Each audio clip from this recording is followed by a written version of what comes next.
हमारा है wave function. नाम डरावना है लेकिन है बहुत आसान। वेव फंक्शन,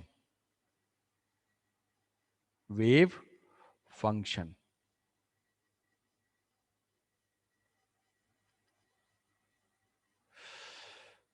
देखो जो बता रहा हूं सिर्फ एग्जाम ओरिएंटेड बता रहा हूं, मतलब एकदम टू द पॉइंट, फालतू नहीं।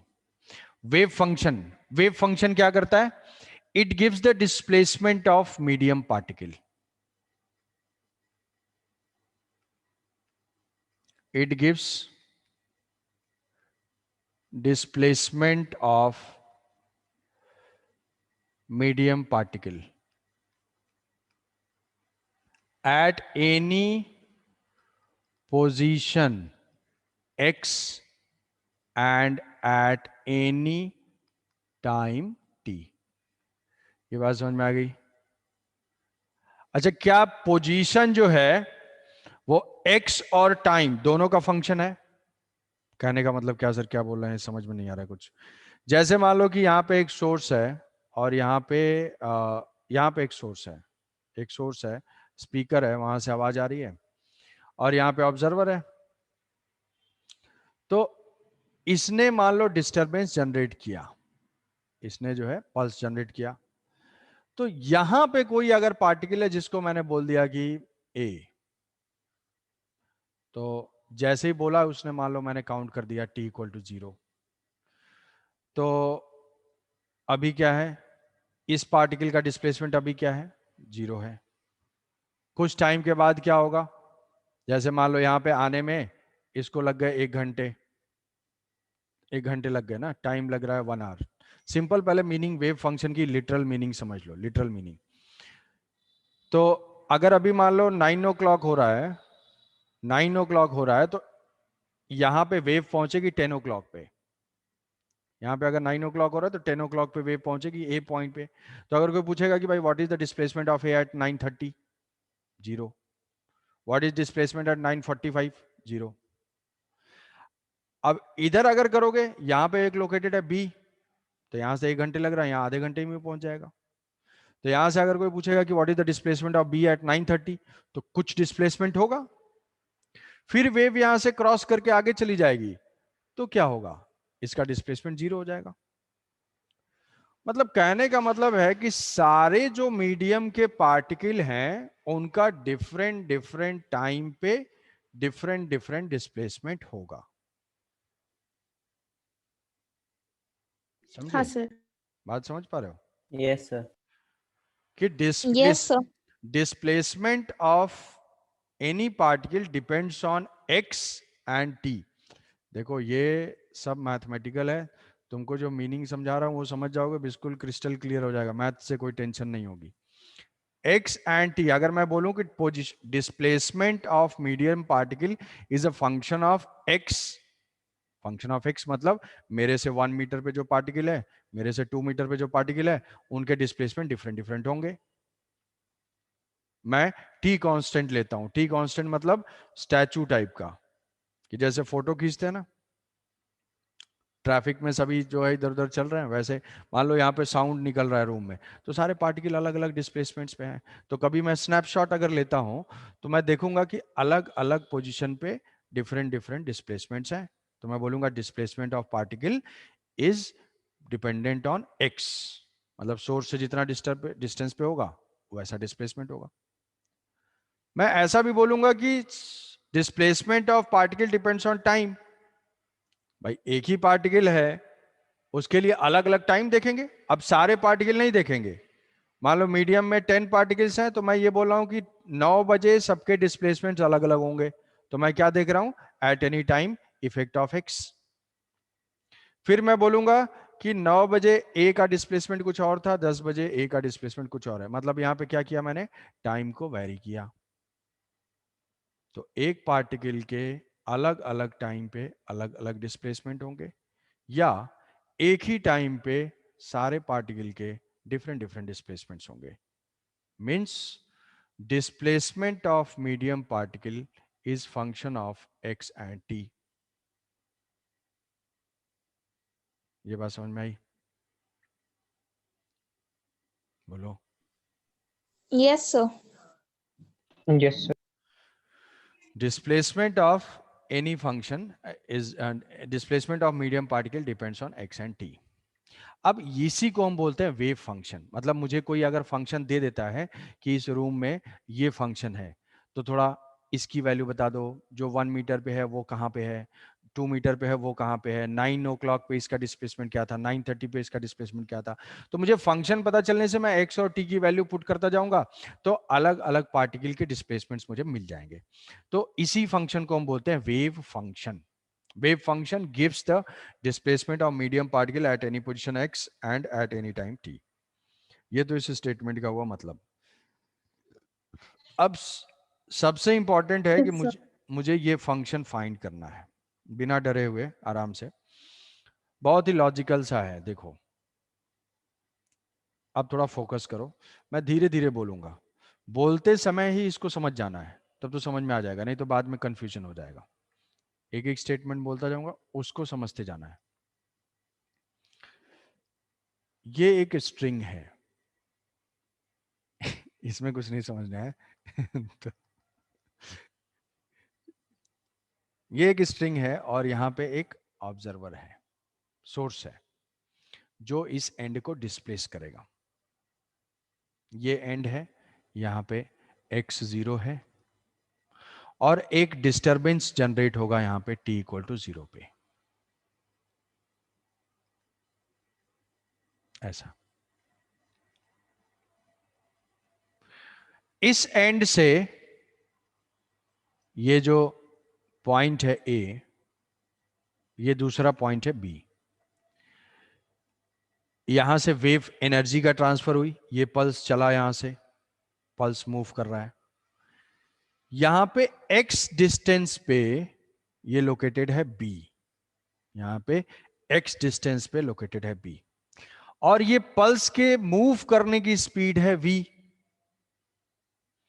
पल्स के मूव करने की स्पीड है v। तो v क्या है, पार्टिकल वेलोसिटी या वेव वेलोसिटी? v क्या है, पार्टिकल वेलोसिटी और wave Wave velocity? velocity. Wave velocity. Wave velocity. Part Wave ये velocity. v is the wave velocity. तो अब ये x डिस्टेंस पे ये b है, तो इस डिस्टरबेंस को a से b तक पहुंचने में कितना टाइम लगेगा? X by V. बिल्कुल सही।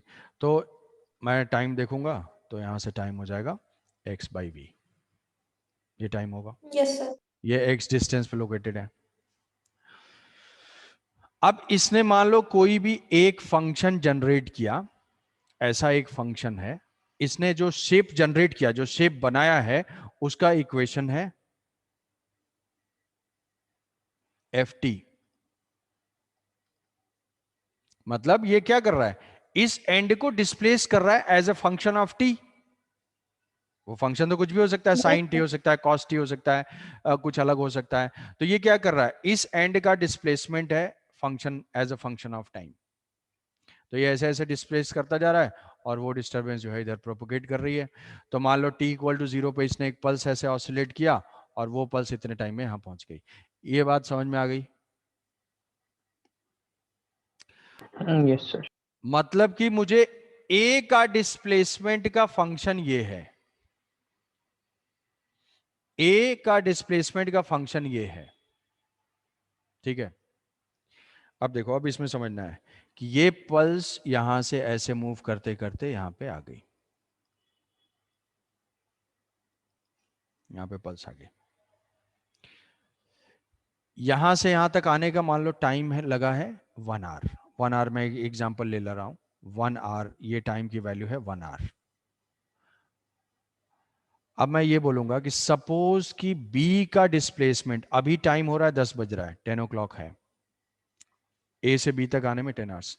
अगर मैंने देखा कि B का डिस्प्लेसमेंट है, B का डिस्प्लेसमेंट है y, B का डिस्प्लेसमेंट है y, तो जो डिस्प्लेसमेंट B का है, इस स्टेटमेंट को ध्यान से समझना है, जो डिस्प्लेसमेंट B का है अभी, मतलब 10 o'clock पे, वो डिस्प्लेसमेंट A का रहा होगा 9 o'clock पे। यहां से अगर वेव को आने में टाइम लगता है 1 आवर, मैंने अभी देखा, अभी के टाइम में मैंने देखा कि बी का डिस्प्लेसमेंट जो भी है y है अगर, तो जो बी का डिस्प्लेसमेंट है एट प्रेजेंट अभी, वो डिस्प्लेसमेंट ए का रहा होगा 1 आवर पहले, मतलब 9 o'clock पे। Yes sir. ये स्टेटमेंट समझ रहे हो? क्रिस्टल क्लियर, बिल्कुल आसान है, कुछ नहीं है। तो जैसे ही बोलूंगा समझ रहे हो तो एक बोलेगा सर रिपीट कर दीजिए। और डरो मत, सिंपल सी बात है कि भाई यहां से 1 आवर अगर लग रहे हैं, मान लो बी का मुझे डिस्प्लेसमेंट बता दिया कि 2 सेंटीमीटर है बी, मतलब मैं ये समझ जाऊंगा कि ए भी 2 सेंटीमीटर पे रहा होगा कब? 1 आवर पहले, 1 घंटे पहले, क्योंकि टाइम लग रहा है 1 आवर। अब देखो, अब हो गया, यहां से इतने से लॉजिक हो गया, मतलब कि बी का डिस्प्लेसमेंट है अगर y, तो वही डिस्प्लेसमेंट होगा ए का कितने टाइम पहले? अभी का टाइम अगर t है तो t minus x by v time पहले। ए का फंक्शन मुझे नोन है, उसमें मैं टाइम डाल दूंगा तो आ जाएगा ए का displacement, and A and B के डिस्प्लेसमेंट इक्वल है। यहां थोड़ा सा yes sir. अभी टाइम है t, ए का डिस्प्लेसमेंट के लिए मुझे फॉर्मूला नोन है, कौन सा? एफ टी डैश बोल लो, टी टी से तुम कंफ्यूज हो जा रहे हो, कुछ अलग, ये टी अलग है, ये टी अलग है, ये मेरा जनरल टी टी जो फंक्शन में, और इधर ए का फंक्शन मुझे नोन है। अब इस फंक्शन में जो भी टाइम डालूंगा मुझे ए का डिस्प्लेसमेंट मिल जाएगा। तो अब मैं ये बोल रहा हूं कि अभी अगर टी टाइम हो रहा है, कोई जनरल टाइम हो रहा है जिसको मैंने बोला 10 बज रहे हैं, तो ए का डिस्प्लेसमेंट वही होगा जो 9 बजे था, 9 AM पे है। तो उसी चीज, अगर एट प्रेजेंट टाइम टी है तो ए का displacement T minus x by, इस टी टाइम पे इसका डिस्प्लेसमेंट वाई है, तो ए का displacement x by v time पहले जो होगा वो इक्वल होंगे। और एक्स बाई वी टाइम पहले कौन सा डिस्प्लेसमेंट होगा? जो फंक्शन से ऑब्जर्वर ऑसिलेट कर रहा है, उसमें टाइम डाल दूंगा तो वो आ जाएगा। सर एक और बताइए। हाँ ठीक है, ठीक है, इसमें कोई नई बात नहीं है, आराम से सुनो सुनो, डरो नहीं, पहले तो डरो नहीं। एट प्रेजेंट जो बी का डिस्प्लेसमेंट है, ध्यान से फिर से सुनो, फिर से, एट प्रेजेंट जो बी का डिस्प्लेसमेंट है वही डिस्प्लेसमेंट है एक्स बाई वी टाइम पहले ए का, क्योंकि वेव की स्पीड v है और ये डिस्टेंस x है, तो जो डिस्प्लेसमेंट अभी b का है वो x बाई वी टाइम पहले a का है। yes sir. तो a का सर डिस्प्लेस, ए तो इनिशियल पॉइंट है ना? a इनिशियल पॉइंट है, a से तो जो सर मतलब वो बी का पॉइंट का वो डिस्प्लेसमेंट ए का कैसे हो सकता है? अरे यहां से अगर इसको 2 सेंटीमीटर रिप्लेस, 2 सेंटीमीटर यहां से एक डिस्टरबेंस हुई तो वो डिस्टरबेंस प्रोपोगेट करके b तक पहुंच रहा है ना, हाँ सर। तो b का जो डिस्प्लेसमेंट अच्छा हाँ अभी, सर ठीक है। जो b का डिस्प्लेसमेंट है वो इतने टाइम पहले a का रहा होगा, हाँ सर। कि एट प्रेजेंट t जो b का डिस्प्लेसमेंट है वो t minus x by v time पहले a का डिस्प्लेसमेंट रहा होगा, और a के डिस्प्लेसमेंट के लिए मुझे फंक्शन नोन है, तो क्या होगा a का displacement? F T minus x by v, that is equal to b का डिस्प्लेसमेंट, मतलब y इज हाँ equal sir. To F T minus x by we.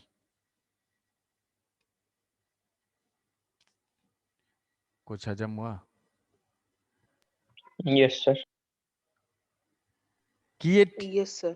Symbol type में, कि जो अभी b का डिस्प्लेसमेंट है, a का displacement t minus x by v time पहले होगा। जैसे यहाँ पे मैंने एग्जांपल लिया था कि 1 घंटे लग रहा है, तो 10 बजे जो डिस्प्लेसमेंट b का है वो डिस्प्लेसमेंट 9 बजे रहा होगा a का, तो 9 बजे a का डिस्प्लेसमेंट क्या रहा होगा वो फाइंड कर देता हूं, वही b का डिस्प्लेसमेंट प्रेजेंट डिस्प्लेसमेंट है,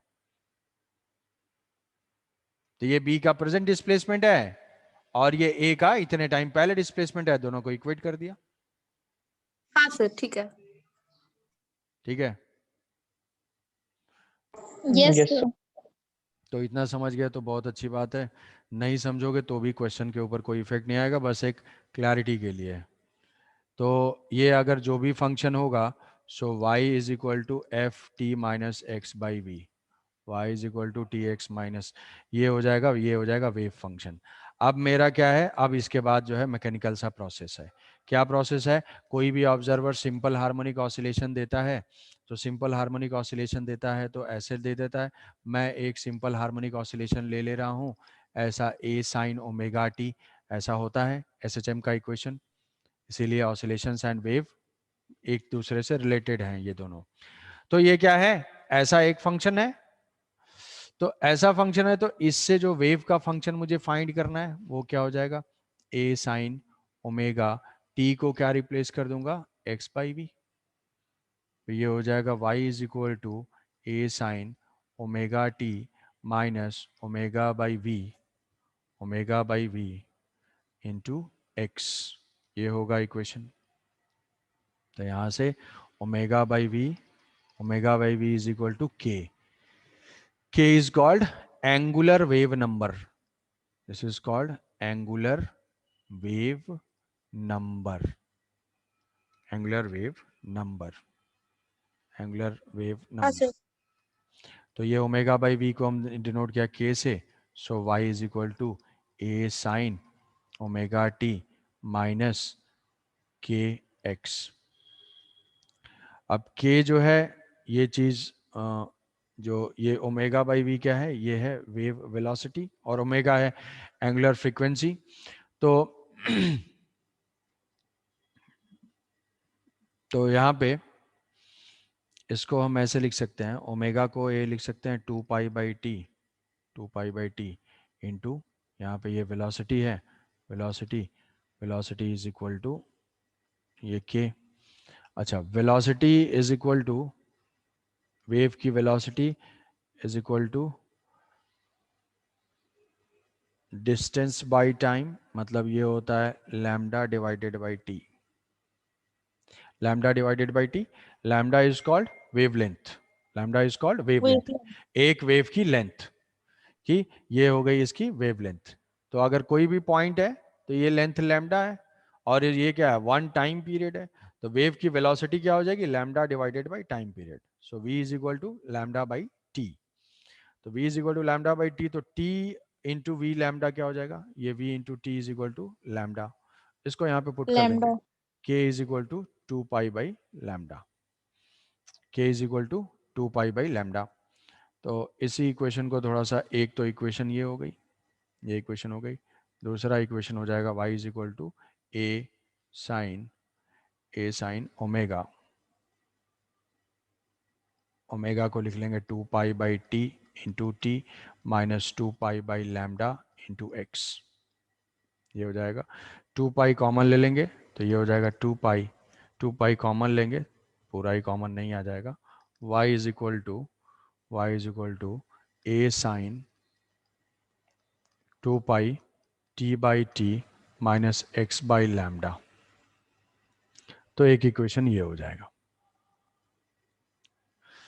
अब इसमें अगर मान लो वेव किस डायरेक्शन में जा रहा था, इसमें वेव किधर जा रहा था, पॉजिटिव एक्स में, पॉजिटिव एक्स में जा रहा था। अगर वेव नेगेटिव एक्स में जाएगा तो एक्स को क्या कर देंगे, माइनस एक्स से रिप्लेस कर देंगे। तो वेव अगर नेगेटिव एक्स में जाएगा तो यहाँ पे क्या आ जाएगा, प्लस एक्स आ जाएगा, plus x. Plus x upon lambda. तो ये क्या है, ये चीज जो है ये इक्वेशन ऑफ वेव है, ये जो है इक्वेशन ऑफ वेव है। और इस इक्वेशन में ये है omega, omega is equal to 2 pi by T, और 2 पाई बाई टी को लिख सकते हैं 2 पाई एफ, ये हो गई frequency. k is equal to what, k is equal to angular wave number, मतलब 2 पाई रेडियन में कितने लैम्डा लैम्डा के वेव हैं, इसलिए इसको बोलते हैं वेव नंबर और एंगुलर वेव नंबर। और ये होता है omega divided by v. Velocity of wave is equal to omega by K. तो ये छोटे छोटे कई सारे इसमें फॉर्मूले हैं जो बेसिकली यहाँ से आता है। तो अब कहोगे कि ठीक है, ये बात तो कुछ कुछ समझ में आ रही है कि ये जो है हमने वेव फंक्शन लिख लिया। अब इसमें टाइम की वैल्यूज और पोजीशन की वैल्यूज मैं पुट करता जाऊंगा, तो मुझे क्या मिल जाएगा, डिफरेंट डिफरेंट पॉइंट पे लोकेटेड पार्टिकल की डिस्प्लेसमेंट कितनी है, डिस्प्लेसमेंट। तो इसमें क्वेश्चन क्या आएगा, तो इसमें जो भी क्वेश्चन है वो डायरेक्ट टाइप का कंपेयर करने के लिए हमें रहेगा। हम आज सिर्फ इस इक्वेशंस के ऊपर डिपेंडेंट, जैसे कंपेयर करने के लिए क्वेश्चंस होगा। तो एक्सरसाइज में ये क्वेश्चंस,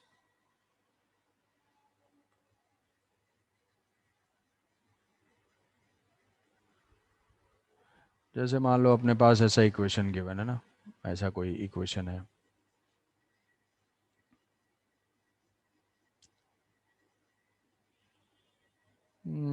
जैसे ये है, ठीक है। For a travelling harmonic wave मतलब प्लेन प्रोग्रेसिव ट्रैवलिंग वेव जो अपना है, इसमें है क्या कि y is equal to some 2, ये। तो इस इक्वेशन को देख के क्या हम ये बता सकते हैं कि जो पार्टिकल है उस पार्टिकल का मैक्सिमम डिस्प्लेसमेंट कितना है, मैक्सिमम डिस्प्लेसमेंट कितना है भाई, x and y is in centimetres. तो तुम्हें क्या होगा, क्वेश्चन ऐसा एक इक्वेशन दिया हुआ होगा कि ट्रैवलिंग हार्मोनिक वेव का ऐसा इक्वेशन है, तो इसमें बताओ कि what is the maximum displacement of particle. क्या मैक्सिमम डिस्प्लेसमेंट ऑफ पार्टिकल यही है, a, so y maximum is equal to 2 centimetre. Find the wavelength of wavelength हमें फाइंड करना है। तो वेवलेंथ कैसे फाइंड करेंगे, वेवलेंथ के लिए हम क्या देखेंगे, ये देखेंगे k, कंपेयर करेंगे, kx होता है omega T minus K x. तो यहां से कंपेयर करेंगे k के लिए, तो k की वैल्यू क्या हो जाएगी, k is equal to 0.008 and this k is equal to 2 pi divided by lambda. So यहां से लैम्डा की वैल्यू क्या आ जाएगी, 2 पाई डिवाइडेड बाई 0.008। तो जो भी है 1 सेंटीमीटर में है, तो ये भी जो है इतना सेंटीमीटर में आ जाएगा। What is the frequency of wave, क्या ये चीज से हम कंपेयर करके टाइम पीरियड निकाल लेंगे। ये क्या ओमेगा की वैल्यू है, ओमेगा, अच्छा नहीं, 2 पाई तो यहाँ पे है यार, 2 पाई तो यहाँ पे है ना, 2 पाई ये है, तो ये कौन सा फॉर्मेट है, ये फॉर्मेट अपना ये वाला है, जो जो टी का लिखा मैंने, ये वाला, जो ये फॉर्मेट का इक्वेशन लिखा है, ये 2 पाई कॉमन लिया तो ये क्या है, T by T and x by lambda. तो मुझे दो फॉर्मेट में इक्वेशन याद रखना है कि साइन कॉस से पैनिक नहीं होना है, ठीक है। साइन कॉस सर से, इसमें साइन है, साइन कॉस से सो कोई क्वेश्चन में कॉस दिया था ना, है? तो क्वेश्चन में कॉस था। हाँ, साइन कॉस से कुछ फर्क नहीं पड़ता है। साइन कॉस से क्यों फर्क नहीं पड़ता है, क्योंकि हम कुछ 90 डिग्री ऐड कर देंगे तो वो साइन कॉस हो जाएगा। अगर यहाँ पे +90 -90 करने से फंक्शन चेंज हो जाएगा, साइन कॉस से फर्क नहीं पड़ता है। मुझे क्या क्या फाइंड करना है, जैसे यहाँ पे दो फॉर्मेट है, omega T minus K X, दूसरा है 2 pi T by T minus x by lambda. तो इसमें जो इक्वेशन है वो इक्वेशन हो जाएगा ऐसा, सर आप बोले साइन कॉस से फर्क नहीं पड़ेगा। हाँ, साइन कॉस से फर्क नहीं पड़ेगा। साइन कॉस से फर्क क्यों नहीं पड़ेगा, वो अभी रहने दो, बस इतना समझो तुम कि साइन कॉस से इफेक्ट नहीं पड़ता। साइन कॉस को ध्यान नहीं देना, यहाँ पे साइन हो या कॉस हो, भाई ये चीज जानते हो ना, बेसिक सी चीज है कि sine theta plus pi by 2 cos theta हो जाएगा, थीटा तो सेम रहेगा। Yes sir. यहाँ पे क्या है, एक एक्स्ट्रा कांस्टेंट यस सर। आएगा, एक कांस्टेंट ही ऐड हो रहा है, उससे ये चीज चेंज नहीं होगी, ठीक है। तो इस पे नहीं, यहाँ पे क्या है, 2 पाई गिवन है, 2 पाई गिवन है मतलब ये क्या है, 2 पाई बाई टी, जो फॉर्मेट है वो क्या है हमारा कि 1 by T is equal to 10, जो y is equal to a sine 2 pi T by capital T minus x by lambda, ये हमारा फॉर्मेट है। लैम्डा। तो यहाँ से कंपेयर करेंगे, ये 2 पाई है तो ठीक है छोड़ दिया। टी का कोफिशिएंट क्या है 10 है, मतलब 10 is equal to what 1/10। So time period is equal to 0.1 second. ये टर्म क्या है 1/λ, तो यहाँ पे क्या है ये 0.88 है। So 1/λ is equal to 0.008। So what is lambda, lambda is equal to 1/0.008। तो ये कुछ हो जाएगा 250, है ना। लैम्डा इज इक्वल टू, तो ऐसा कुछ हो जाएगा 125 सेंटीमीटर। x जो है x सेंटीमीटर में है, x सेंटीमीटर में है तो हमारी वेवलेंथ भी क्या होगी सेंटीमीटर में होगी। तो यहाँ पे लैम्डा भी क्या होगा सेंटीमीटर में आएगा। तो यहाँ से कंपेयर कर लिया लैम्डा। पूछा जाएगा कि maximum particle velocity, sorry maximum displacement of particle, तो मैक्सिमम डिस्प्लेसमेंट ऑफ पार्टिकल हुआ ये, मैक्सिमम डिस्प्लेसमेंट ऑफ पार्टिकल भाई ए है, मैक्सिमम डिस्प्लेसमेंट तो ए है जो पार्टिकल को ऑसिलेट करा रहा है। y की मैक्सिमम वैल्यू कब होगी, जब साइन की वैल्यू 1 होगी, तो साइन की मैक्सिमम वैल्यू 1 हो सकती है। पूछा जाएगा कि what is the velocity of wave, what is the velocity of wave. तो वेलोसिटी ऑफ वेव कैसे फाइंड करेंगे, ओमेगा बाई के। अब वो इक्वेशन नहीं याद होगा तो ओमेगा बाई वी को लिख लिया था के, मतलब v इज इक्वल टू के बाई ओमेगा। क्या हम k की वैल्यू फाइंड कर सकते हैं, k x का कोफिशिएंट है, so k is equal to what 2 pi into 0.008। What is omega, omega is equal to 2 pi into 10। What is wave velocity, wave is equal to k by omega. तो ये cancel out हो जाएगा 0.008, तो ये कितना हो जाएगा 10⁻³ 8 इंटू 10⁻⁻4 सेंटीमीटर पर सेकेंड। क्यों टेंशन में आ गए, बोलो। के का वैल्यू कैसे No, sir. निकालें? किसकी वैल्यू, k की वैल्यू, kx, यस kx क्या फंक्शन आया था a साइन, जो जनरल है a sine omega T minus के Omega x. t minus kx.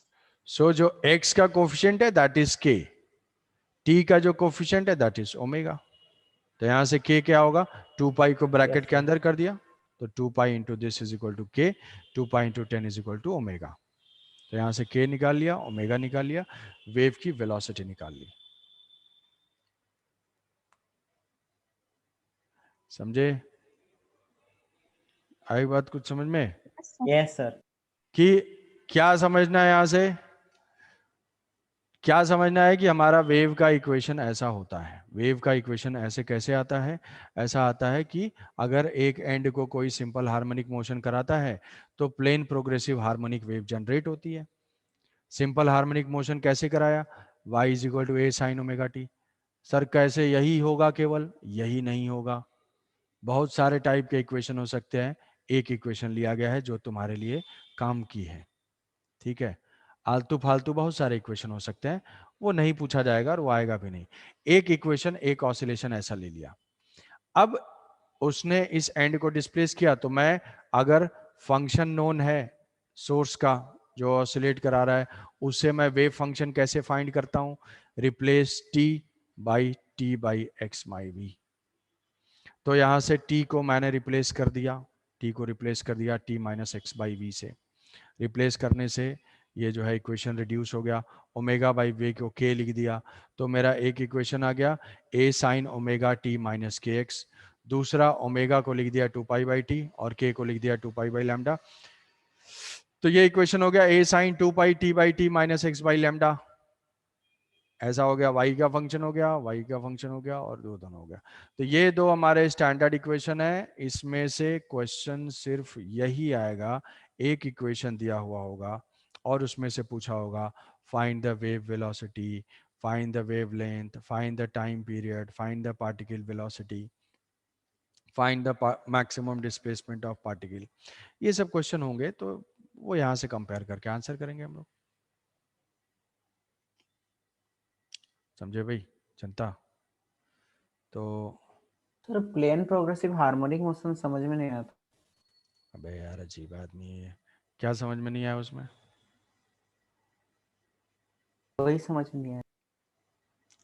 तुम नाम सुन के जो है ना, मतलब प्लेन प्रोग्रेसिव का मतलब है स्ट्रिंग को जब हम ऑसिलेट करेंगे तो इसका ऑसिलेशन कैसे होगा? एक प्लेन में लिमिटेड होगा ना, कन्फाइंड होगा। प्लेन में मोशन प्लेन तक कन्फाइंड होगा, इसीलिए वो plane. Progressive means energy transfer हो रही है, progressive. Plane progressive. Harmonic, harmonic मतलब जो डिस्टरबेंस है किस टाइप का है? साइन का फंक्शन है, कॉस का फंक्शन है, तो हार्मोनिक फंक्शन है हमारे। वेव, वेव मतलब वेव। हाँ सर, ठीक है सर। तो ये plane progressive harmonic wave. Harmonic wave मतलब हमारा डिस्टरबेंस सिर्फ ये साइन या कॉस का फंक्शन है।